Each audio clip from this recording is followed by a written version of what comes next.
A very good evening to the all of the students. Welcome back to our YouTube channel.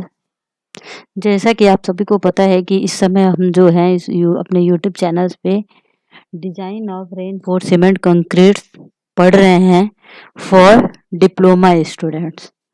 तो अभी तक हमने कल हमने डिस्कस किया था, इससे पहले वाले जो वीडियो थी वो हमारी थी डिजाइन ऑफ कॉलम्स पार्ट 1, जिसमें कि हमने जो डिस्कस किया था कि आपके कॉलम्स क्या होते हैं, then what are the different types of columns and what are the load acting on the columns and how reinforcement are provided in the columns.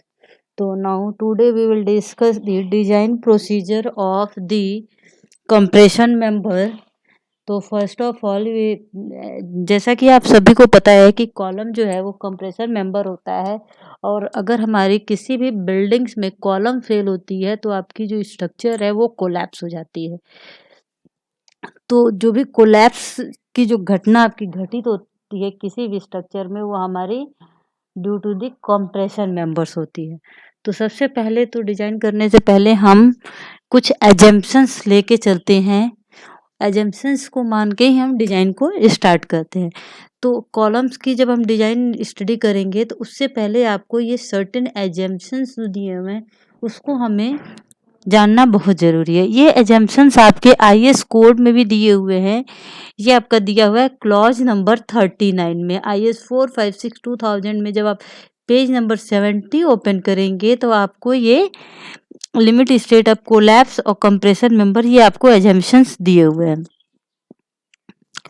तो हम डिस्कस करेंगे कि कॉलम्स में क्या क्या एजम्पशन हम फॉलो करते हैं। तो सबसे पहले जो है the maximum compressive strain in concrete in axial compression is taken as 0.002। जो भी हम आपकी कंप्रेसिव स्ट्रेन इन कंक्रीट में लेते हैं, आपकी कोई भी आपकी ये कॉलम का ही क्रॉस सेक्शन है, तो जब हम इसका स्ट्रेन डायग्राम बनाएंगे तो this is your neutral axis हो जाएगा। तो यहाँ हमारी स्ट्रेन डायग्राम जो होगी वो आपकी समथिंग लाइक दिस होगी। तो maximum compressive strain in concrete in axial compression जो होती है वो आपकी जो होती है जहाँ पे हमारी कंप्रेसिव फोर्स लगती है, जिस पॉइंट से जब हम स्ट्रेस डायग्राम बनाते हैं तो आपने देखा होगा जहाँ पे हमारी फोर्स एक्ट करती है तो वहाँ पे जो हमारी मैक्सिमम स्ट्रेन होती है वो आपकी होती है, कोड कहता है 0.0002 होती है। क्लियर।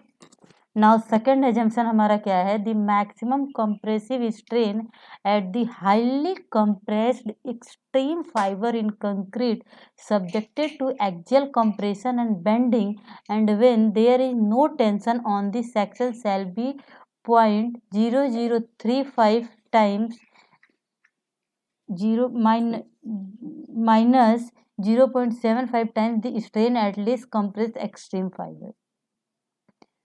नाउ थर्ड एजम्पशन हमारा होता है plane section normal to the axis remain plane after the bending.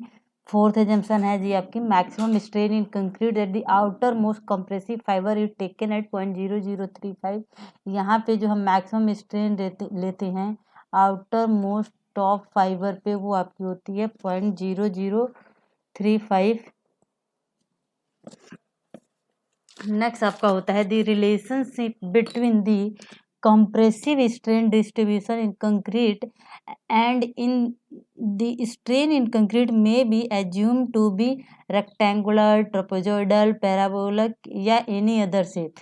मतलब कि जो आपकी कंप्रेसिव स्ट्रेस डिस्ट्रीब्यूशन का जो हमने डायग्राम आपको था, उसकी रेक्टेंगुलर भी हो सकती है, पैराबोलिक भी हो सकती है, ट्रोपोजोइडल भी हो सकती है, या एनी अदर शेप में हो सकती है, स्ट्रेस और स्ट्रेन दोनों के डायग्राम। नेक्स्ट आपका एजम्पशन है an acceptable stress strain curve is given in IS 456/2000, यहाँ 2000 है। For design purpose the compressive strength of concrete in the structure shall be assume to be 0.67 times the characteristic stress.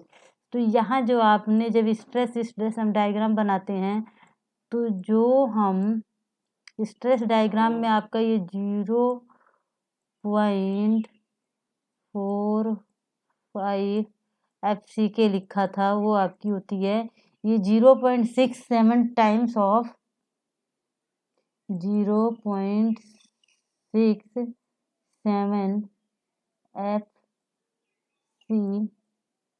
FCK divided by partial factor of safety. जब करेंगे तो आपकी जो stress diagram में जो हमारी आउटर मोस्ट फाइबर पे जो हमारी कंप्रेसिव स्ट्रेस आती है वो आपकी 0.45 FCK आती है। नाउ सेवंथ एजम्पशन है the tensile strength of the concrete is ignored. Concrete की जो भी टेंसाइल स्ट्रेंथ होती है उसको हम इग्नोर कर देते हैं। Next, the stresses in the reinforcement are derive from representative stress strain curve for the type of steel use. Typical curves are given in IS 456-2000 for design fact purpose. The partial factor of safety is equal to 1.15 shall be applied. तो इसमें आपकी जो steel के लिए जो हम partial factor of safety use करते हैं वो कितना यूज करते हैं 1.15। अब नाउ जो भी हम कॉलम की डिजाइन करेंगे तो उसको मिनिमम इसेंट्रिसिटी के लिए डिजाइन करते हैं। ये आपकी IS 456-2000 में गिवन है।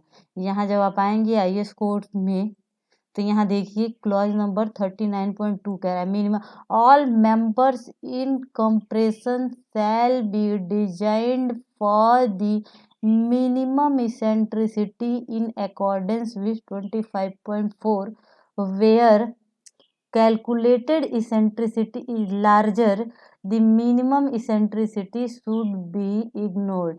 आपको एक बताया गया था इसेंट्रिसिटी का L effective in X direction major axis divided by capital D और L effective in minor direction divided by B should be less than 12। यहाँ ऊपर आपकी दी हुई है।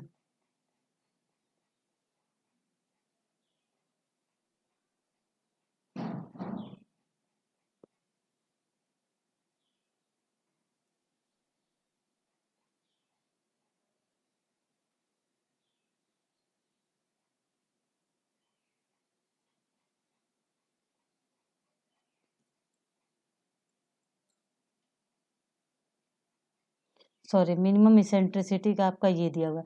All column shall be design for minimum eccentricity equal to the unsupported length of the column. Unsupported length of the column को हम small l से denote करते हैं।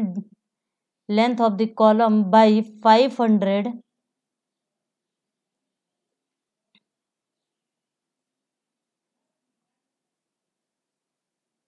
प्लस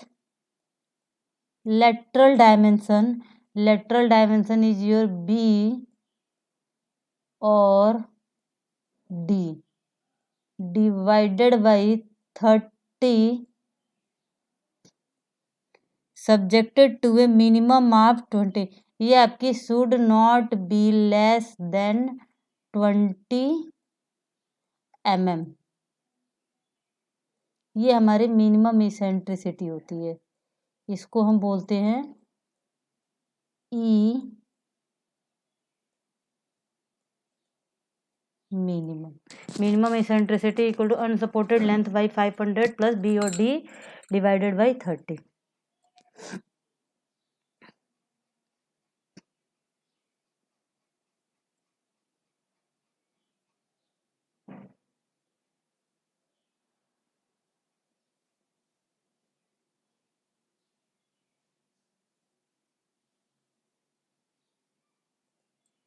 तो यहाँ लिखा हुआ है all column shall be design for minimum eccentricity equal to the unsupported length of column small l divided by 500 plus lateral dimension by 30 subjected to a minimum of 20 mm where biaxial bending is considered। it is sufficient to ensure that eccentricity exceed the minimum about one axis at the time। आपकी 20 mm से कम हम minimum eccentricity को हम नहीं ले सकते। अब हम short axially loaded member in compression की डिजाइन हम कैसे करेंगे, यहाँ लिखा हुआ है the member shall be design by considering the assumption given in clause number 39.1 and the minimum eccentricity. Clause number 39.1 में जो एजम्पशन दिए हैं और मिनिमम इसेंट्रिसिटी के लिए डिजाइन करते हैं। When the minimum eccentricity is as per clause number 25.4 does not exceed 0.05 times the lateral dimension the member may be design by the following equation. तो सबसे पहले क्वेश्चन स्टार्ट करने से पहले हमें चेक करना होता है कि मिनिमम इसेंट्रिसिटी जो है E minimum does not exceed 0.05 times into lateral dimension B और डी, इससे ज़्यादा नहीं होनी चाहिए। और ई मिनिमम जो हम लेते हैं वो 20 से कम नहीं ले सकते, 20 mm से शुड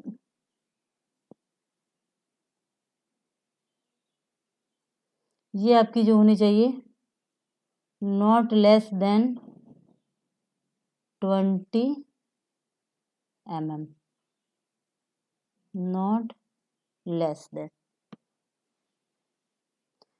तो अगर ये कंडीशन हम चेक कर लेंगे क्वेश्चन में, तो अब आपको ये फॉर्मूला निकालना होता है लोड।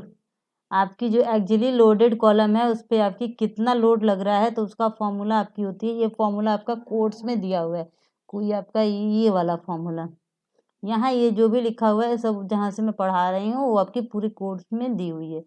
तो जो आपकी जो हम फॉर्मूला यूज करते हैं equal to equal to 0.4 FC K AC plus 0.67 FY ASC, जहाँ आपकी PU जो है axial load on the member, आपकी जो भी कॉलम्स है उसमें आपकी जो है सेंट्रिकली जो लोड लग रही है उसको हम PU से डिनोट करते हैं। और FCK जो characteristic compressive strength of the concrete, AC हमारी क्या है एरिया ऑफ कंक्रीट, FY आपकी क्या है area of characteristic strength of the compression reinforcement, और ASC क्या है ASC area of longitudinal reinforcement of the columns. तो ये तो हमारी होती है कॉलम्स में आपकी एक्सियल लोड निकालने का फॉर्मूला। तो अब आपकी AC जो होती है एरिया ऑफ कंक्रीट निकालेंगे, तो आपकी जो एरिया ऑफ कंक्रीट निकालते हैं उसका हम यूज करते हैं AG minus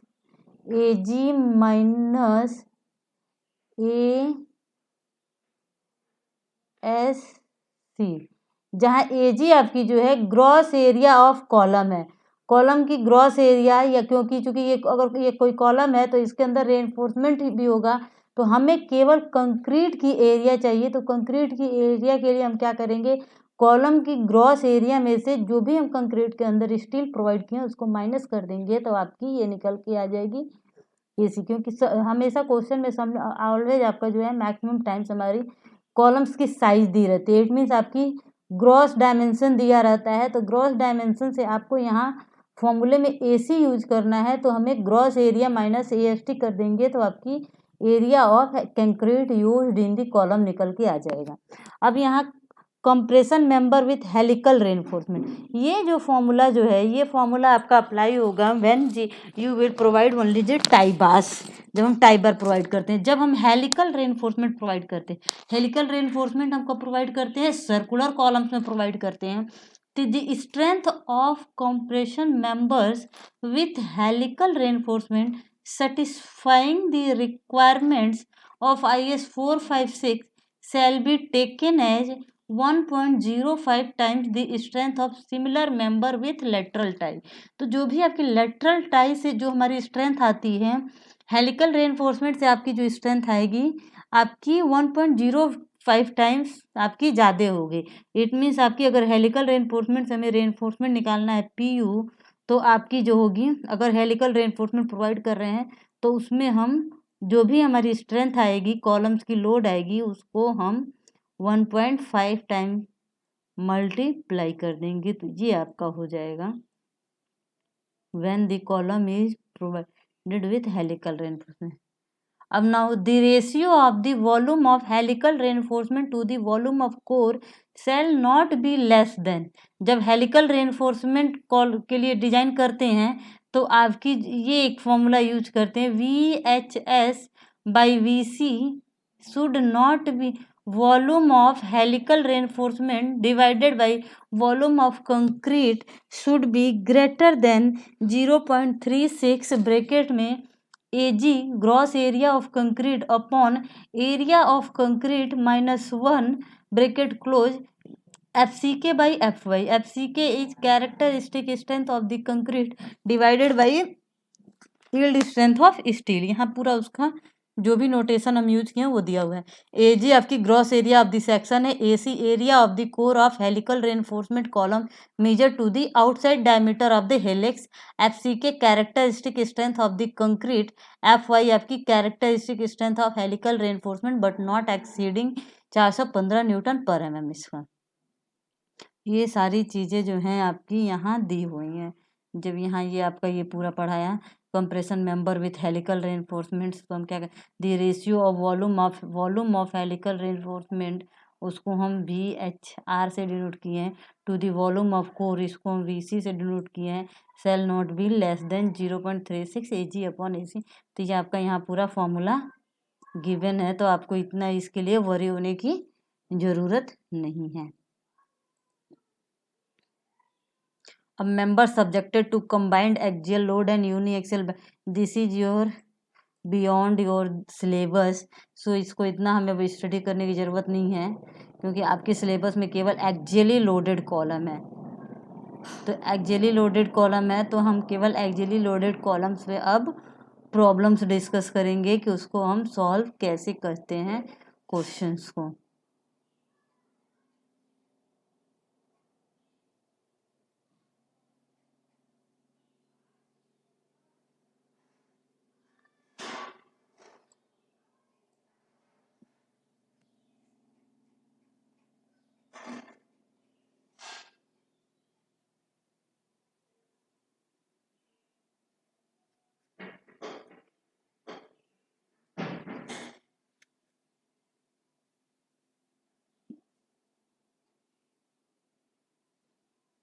Now comes to the problem direct. Suppose करिए प्रॉब्लम्स नंबर 1 हम डिस्कस करेंगे। सबसे पहले 1 हमारे क्या है,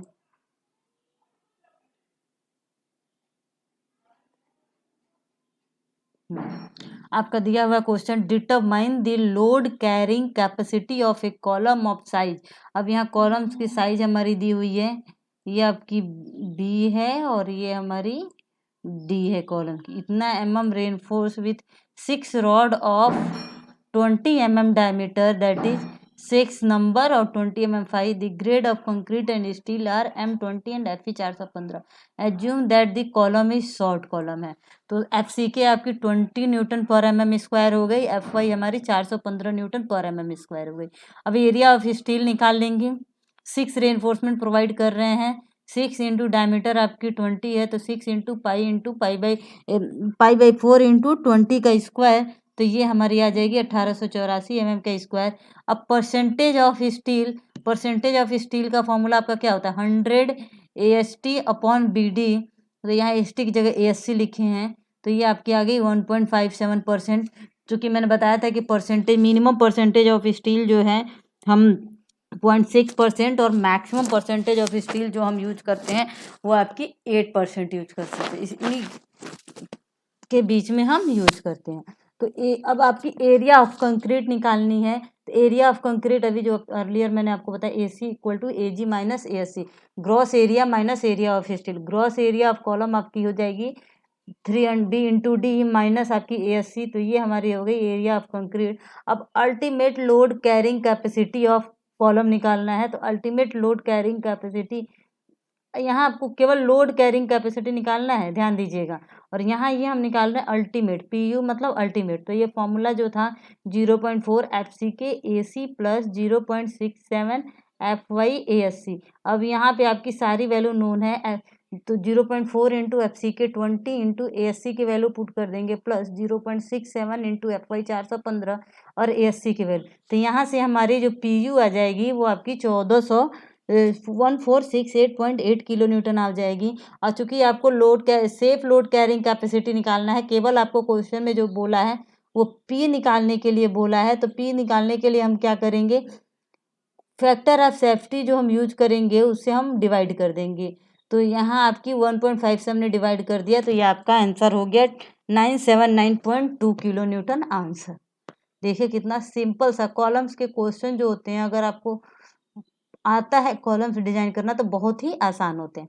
नाउ नेक्स्ट क्वेश्चन हम देखेंगे, determine the steel required to carry a load of.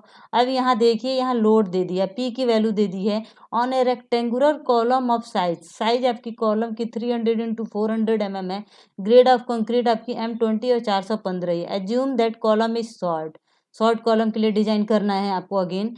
तो एफ सी के characteristic compressive strength of the column आपकी 20 Newton per mm square, F Y आपकी 415 न्यूटन पर mm और पी आपकी दी हुई है 980 किलो न्यूटन।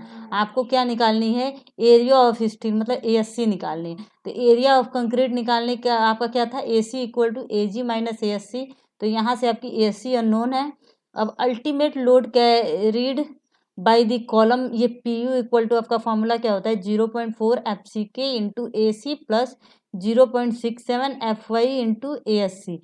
अब हम क्या करेंगे, ए सी की जगह पे हम ये वाली वैल्यू पुट कर देंगे, ए जी माइनस ए एस सी, और यहाँ ए एस सी अननोन है ही। और पी यू के लिए आपका क्या होगा, यहाँ सिंपल पी दिया हुआ है, तो हमने क्या किया, यहाँ पे पार्शियल फैक्टर ऑफ सेफ्टी से हम मल्टीप्लाई कर दिए फैक्टर ऑफ सेफ्टी लोड्स के लिए 1.5। तो इससे जब इसको हम सॉल्व करेंगे तो आपकी एएससी की वैल्यू आपकी आ जाएगी यहाँ पे 1888.5 mm स्क्वायर। आपको क्या निकलना है, स्टील रिक्वायर्ड निकाल। तो अब हम निकाल लेंगे percentage of steel. Percentage of steel का फॉर्मूला क्या होता है, 100 AST अपॉन बी डी। तो 100 ASC की वैल्यू जो निकली है अपॉन बी इंटू डी, ये आपकी आ रही है 1.57, विच is more then 0.8% and less then 6%। जो हमारा कोड का क्राइटेरिया कहता है कि मैक्सिमम रेनफोर्समेंट आपकी टोटल क्रॉस सेक्शनल एरिया के 6% से ज़्यादा नहीं होनी चाहिए, और मिनिमम रेनफोर्समेंट आपकी 0.8% of the gross area of the column नहीं होनी चाहिए। तो ये कंडीशन फुलफिल हो रही है, तो अब हमारी यहाँ पे ये ओके हो गई।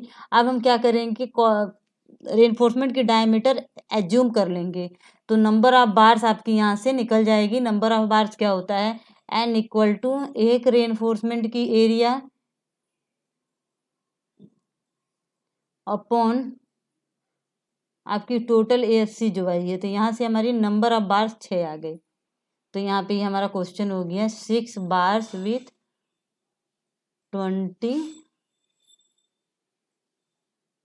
mm diameter. आंसर यहाँ लिख देंगे प्रोवाइड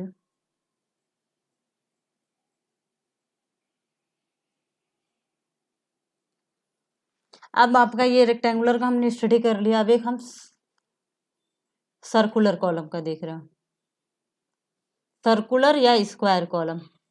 अब तक तो आपने देखा हमें एनालिसिस करनी थी, लोड निकालना था, सारे डेटा दिए हुए थे।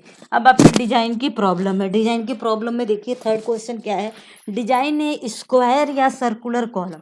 अब आपकी यहाँ जो है हमें कॉलम की साइज नहीं दी हुई है, तो आप स्क्वायर कॉलम भी डिजाइन कर सकते हैं और सर्कुलर कॉलम भी। तो डिजाइन ए स्क्वायर या circular column to carry a working load. अब यहाँ पे जो लोड दिया हुआ है आप ध्यान देंगे, ये लोड हमारी पी दी हुई है। The grade of concrete and steel are M20 and Fe 415 respectively. Assume that the column is short. Again ये short columns की ही प्रॉब्लम है। तो सबसे पहले तो आपके यहाँ स्टील नहीं दी हुई है, तो हम एज्यूम करेंगे रेनफोर्समेंट को। आपको मिनिमम आपका जो है 0.8% और मैक्सिमम जो है 8% ऑफ द ग्रॉस एरिया। तो लेट अस एज्यूम 1% स्टील। हमने क्या कर दिया, स्टील को एज्यूम कर दिया। हम 6% मैक्सिमम जो परसेंटेज ऑफ स्टील होता है उसको हम नहीं एज्यूम करते, क्योंकि आपका कंजेस्टेड हो जाता है, इसलिए हम कोशिश करते हैं कि लेसर परसेंटेज ऑफ स्टील को एज्यूम करें। तो अब यहाँ पे जो है एस टी हमने 1% of the gross area assume कर लिया, तो एरिया ऑफ स्टील क्या हो जाएगी, 1% ऑफ द ग्रॉस एरिया, तो आपकी ये हो जाएगी 1/100 इंटू AG, तो ये आपकी हो गई। SC को हमने AG के टर्म में निकाल लिया। अब सीखे आपकी 20 न्यूटन पर mm स्क्वायर है और FY आपकी 415 न्यूटन पर mm स्क्वायर और P आपकी दी हुई है 980 किलो। तो अब आपकी एरिया ऑफ कंक्रीट निकालनी है, तो AC इक्वल टू क्या होता है, AG माइनस ASC। अब यहाँ पे AG आपका अननोन है, तो AG माइनस ASC को हमने यहाँ पे AG के टर्म्स में निकाल लिया, तो ये आपकी हो गई 0.99 AG। अब आपकी फॉर्मूला क्या होती है, ultimate load carrying by the columns का P इक्वल टू आपका होता है 0.4 FC K AC plus 0.67 FY into ASC। अब यहाँ पे PU जो है आपकी वर्किंग लोड दी हुई है, तो उसमें हम लोड फैक्टर जो है 1.5 से मल्टीप्लाई कर दिए, किलो न्यूटन में है तो हमने इसको न्यूटन में कर लिया, क्योंकि जो एरिया ऑफ स्टील निकालते हैं वो हम mm में निकाल सकते हैं। तो 0.4 इंटू एफ सी के की वैल्यू आपकी कितनी है 20, और ए सी की वैल्यू हमने ए जी के टर्म में निकाली है 0.99 AG plus 0.67 plus F Y आपकी 415, और ए सी की वैल्यू हमने यहाँ पे ए जी के टर्म्स में निकाली है। अब यहाँ पे इक्वेशन जो है आपका ए जी के टर्म्स में बन गया, तो area gross area of the column निकाल लेंगे। अब यहाँ से आपकी जो है सर्कुलर कॉलम भी एज्यूम कर सकते हैं और स्क्वायर कॉलम भी एज्यूम कर सकते हैं। अगर क्वेश्चन में आपको डिजाइन ने सर्कुलर कॉलम नहीं दिया है तो कोशिश करिए कि हम स्क्वायर कॉलम को ही एज्यूम कर लें, इससे आपका कैलकुलेशन जो है वो ईजी हो जाता है। तो यहाँ हमने क्या किया, लेट अस डिजाइन ए स्क्वायर कॉलम। स्क्वायर कॉलम में आपकी बी और डी दोनों इक्वल होगी, तो हमारी बी और डी इक्वल टू क्या हो जाएगी, रूट ओवर ग्रॉस एरिया। तो यहाँ से आपकी ये आ गई 370.6, तो लेटेस्ट से इसको हमने 375 इंटू 375 mm का क्रॉस सेक्शन डिफाइन कर दिया। तो अब ये आपका ओके हो गया यहाँ से gross. However this size cannot take the minimum eccentricity of 20 mm as e minimum by D equal to आप निकालेंगे, जैसे बताया था मिनिमम इसेंट्रिसिटी निकालने के लिए, तो मिनिमम इसेंट्रिसिटी आपकी 20 होती है, बाई डी शुड भी आपको एक बताया गया था ना point, minimum eccentricity should be 0.05 into B और डी। तो उसी से हमने क्या किया, यहाँ पे इसको चेक किया है कि क्या हमारी ये कंडीशन सही है या नहीं है, मिनिमम इसेंट्रिसिटी को फॉलो कर रही है या नहीं कर रही है। E minimum eccentricity,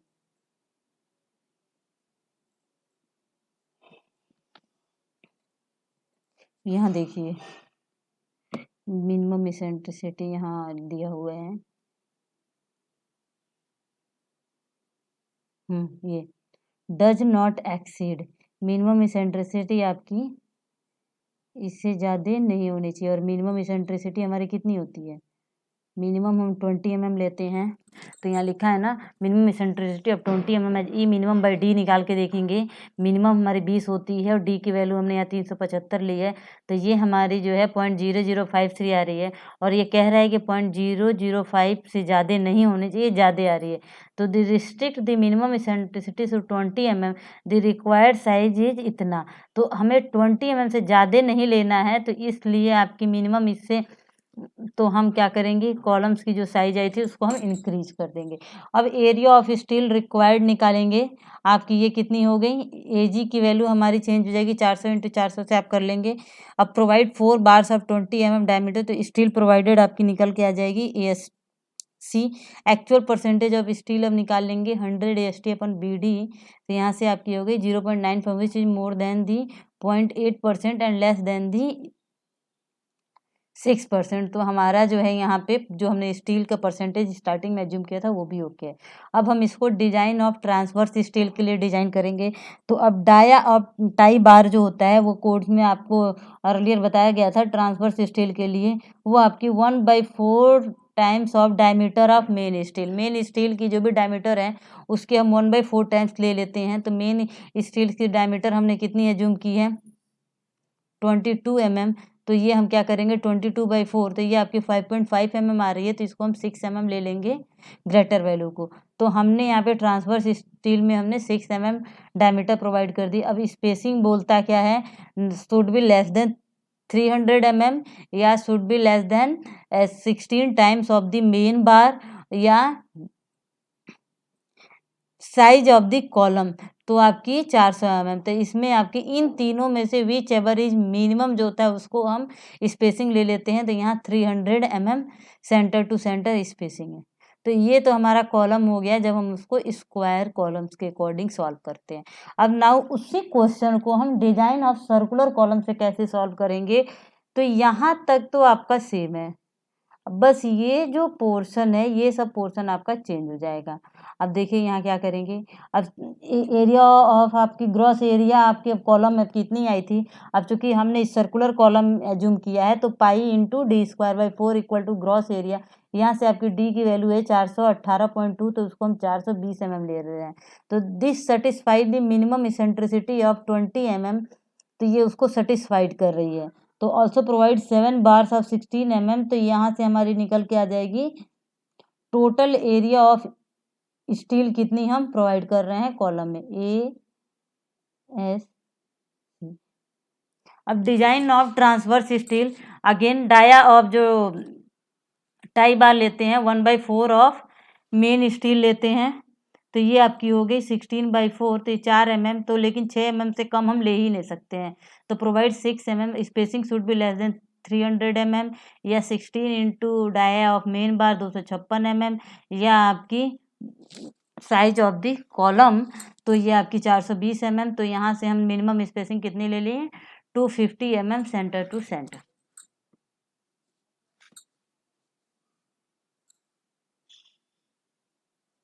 next question एक और देख लेते हैं। डिजाइन है rectangular column to carry an ultimate load of 2500 kilo newton, the unsupported length of column is 3 metre, the end of the column are effectively held in position and also restrained against rotation, the grade of concrete and steel are M20 and Fe 415 grade. अब आप question या solution में जाएंगे तो solution में सबसे पहले आपकी क्या डेटा दी हुई है वो हम देख लेंगे। FCK दिया हुआ है 20 न्यूटन पर mm स्क्वायर, और FY आपकी 415 न्यूटन पर mm स्क्वायर, और आपकी यहाँ अल्टीमेट लोड दिया हुआ है, इसको बड़े ध्यान से देखना है हमें कि अल्टीमेट दिया हुआ है या वर्किंग दिया हुआ है। तो ये हमारा 2500 किलो न्यूटन हुआ। अब हम एज्यूम कर लेंगे परसेंटेज ऑफ स्टील 1% हमने एज्यूम कर लिया, तो ASC 1% ऑफ ग्रॉस एरिया हो जाएगी, तो ये हमारी हो जाएगी 0.01 AG। अब एरिया ऑफ कंक्रीट आपकी क्या हो जाएगी AG माइनस ASC, तो ये हमारी आ गई 0.99 AG। अब ultimate load carried by the column, next steps पे हम जाएंगे, तो PU इक्वल टू आपका होता है 0.4 FCK AC area of concrete plus 0.67 FY ASC। अब हम AC को AG के टर्म्स में अर्लियर ऊपर निकाले हैं और ASC को AG के टर्म्स में निकाले हैं, तो इसकी वैल्यू पुट करेंगे, यहाँ से हमारा जो है ग्रॉस एरिया ऑफ कॉलम निकल के आ जाएगा। अब हम यहाँ एज्यूम कर रहे हैं if it is a square column, अगर स्क्वायर कॉलम होगा तो BOD इक्वल होगा, तो उसकी साइज क्या निकल के आ जाएगी √/AG, यहाँ से 483 mm आ गया। Provide rectangular column of size 425 into, अब यहाँ हम रेक्टेंगुलर की डिजाइन कर रहे हैं, तो दो आल्सो तो एरिया प्रोवाइडेड आपकी कितनी हो गई, इतनी आ गई। एरिया ऑफ स्टील हम निकाल लेंगे 1% जो ऑफ AG मांगने थे, तो आपकी 1% ऑफ AG से हमारी एरिया ऑफ स्टील इतनी आ गई। तो ऑल्सो प्रोवाइड 8 mm, अब हमने डाया बार एज्यूम कर लिया और नंबर ऑफ बार से एज्यूम कर लिया, तो ASC इक्वल टू इतना हो गया। अब इस कॉलम्स को चेक करेंगे, check for shortness, end are fixed है। जब इंड आपकी फिक्स होती है तो हमारी जो इफेक्टिव लेंथ होती है वो आपकी होती है 0.65 इंटू अनसपोर्टेड लेंथ, तो हमारी इफेक्टिव लेंथ आ गई आपकी इतनी mm। तो अब हम ये कंडीशन चेक करेंगे कि कॉलम आपका शॉर्ट है या लॉन्ग है, तो आपकी कैसे चेक करते हैं, LE/X/D रेशियो निकालेंगे, शुड बी लेस देन अगर 12 है, और LE/Y/B रेशियो शुड बी अगर लेस देन 12 है तो कॉलम शॉर्ट है, अगर LE/X/D and LE/Y/B ratio is greater than 12 है तो कॉलम इज लॉन्ग। अब यहाँ पे हमारी जो है कॉलम शॉर्ट है, तो चेक फॉर मिनिमम इसेंट्रिसिटी के लिए अब हम कॉलम को चेक करेंगे, तो ई मिनिमम इसेंट्रिसिटी इन X डायरेक्शन निकालेंगे, तो आपकी क्या हो जाएगी LE/X/500 effective length in X direction divided by 500 plus D/30। ये फॉर्मूला आपको अर्लियर यहाँ कोड में दिया हुआ था, तो यहाँ से ये आपकी आ रही है 24.25 mm, या विच एवर इज ग्रेटर। इसमें से मिनिमम इसेंट्रिसिटी हम 20 mm लेते ही लेते हैं, और जो आपकी वैल्यू ज़्यादा आती है उसको हम लेते हैं। ई मिनिमम आपकी अब इतनी आ गई 24.002 mm, और एक कंडीशन कहता है कि should be less than 0.05 D, और D की वैल्यू हमने कितनी ली थी 550 mm, तो ये आपकी आ गई 27.5 mm, तो ओके है। मिनिमम इसेंट्रिसिटी हम प्रोवाइड कर रहे हैं 24.22, जो 20 से ज़्यादा है और इससे कम है 27.53, तो मतलब हमारी जो है वो आपकी सही है। अब इन दी डायरेक्शन आप शॉर्टर डायरेक्शन में भी निकालेंगे मिनिमम इसेंट्रिसिटी इन वाई डायरेक्शन, तो उस केस में जो हम इफेक्टिव लेंथ लेंगे वो आपकी वाई डायरेक्शन की लेंगे डिवाइडेड बाई 500 प्लस जो हमारी स्मॉलर विड्थ होगी b/30। तो यहाँ से ये देखेंगे 20.17 विच एवर इज ग्रेटर, और मिनिमम इसेंट्रिसिटी आपकी जो है ये आपकी वाई डायरेक्शन में 20.17 which should be less than 0.05 into B लेंगे, तो ये हमारी जो है 21.25 से है, तो ओके है। मतलब ये 20 से ज़्यादा है और 21.25 से कम है, तो हमारी जो मिनिमम इसेंट्रिसिटी इन एक्स डायरेक्शन और मिनिमम इसेंट्रिसिटी इन वाई डायरेक्शन जो है वो ओके है। अब आपको इसमें क्या करना होगा, डिजाइन ऑफ ट्रांसवर्स स्टील। तो design of transverse steel design करने के लिए डाया ऑफ टाई बार जो होती है 1/4 डाया ऑफ मेन बार। तो मेन बार की डायमीटर हमने 20 mm एज्यूम की थी डिवाइडेड बाई 4, तो ये 5 mm आ रहा है, लेकिन 6 mm से कम हम बार जो यूज ही नहीं करते, विच एवर इज ग्रेटर। ये कोड बोलता है कि मिनिमम जो डायमीटर ऑफ बार यूज करना है आपको ट्रांसवर्स में वो 6 mm, तो प्रोवाइड 6 mm या 8 mm। अब spacing should be less than 300 mm या 16/5, या आपकी जो भी आपकी स्पैन वो क्रॉस सेक्शन जो है मिनिमम क्रॉस सेक्शन जो है, तो अब स्पेसिंग आपकी 300 से कम नहीं होनी चाहिए, और 16/5 5 आपकी 20 है, तो ये 320 आ रही है, और आपकी क्रॉस सेक्शन आपकी जो मिनिमम वाली शॉर्टर डायमेंशन जो है वो 425 है। इन तीनों में से विच एवर इज लेस जो होगी उसको हम स्पेसिंग के लिए लेंगे, तो यहाँ आप देख रहे हैं 300 mm क्रॉस सेक्शन वाली हमारी कम वाली वैल्यू। सिमिलरली आपको क्वेश्चन नंबर 5 भी आप कर सकते हैं, ऐसे ही यहाँ से पूरा दिया हुआ है, सेम वैसे ही आपको डिजाइन करना है। वैसे ही हमारा जो है ये एक और क्वेश्चन है, क्वेश्चन नंबर 6, इसको भी आप कर सकते हैं, प्रैक्टिस आप करते रहेंगे। बस ये आपका जो है आउट ऑफ सिलेबस है, ये आपको नहीं करना है यहाँ से। अब आपका जो है ये कॉलम्स यहाँ पे हमारे एंड हो गई, तो आई होप ये आपको डिजाइन ऑफ कॉलम समझ में आया होगा। बट अगर फिर भी किसी को कोई डिफ़िकल्टी हो रही है कॉलम्स को समझने में, तो आप बेझिझक पूछ सकते हैं, कि कमेंट बॉक्स में आप टाइप कर सकते हैं कि इसकी डिजाइन और ये वैल्यू आपकी कहाँ से आई है। Thank you very much for listening the lecture.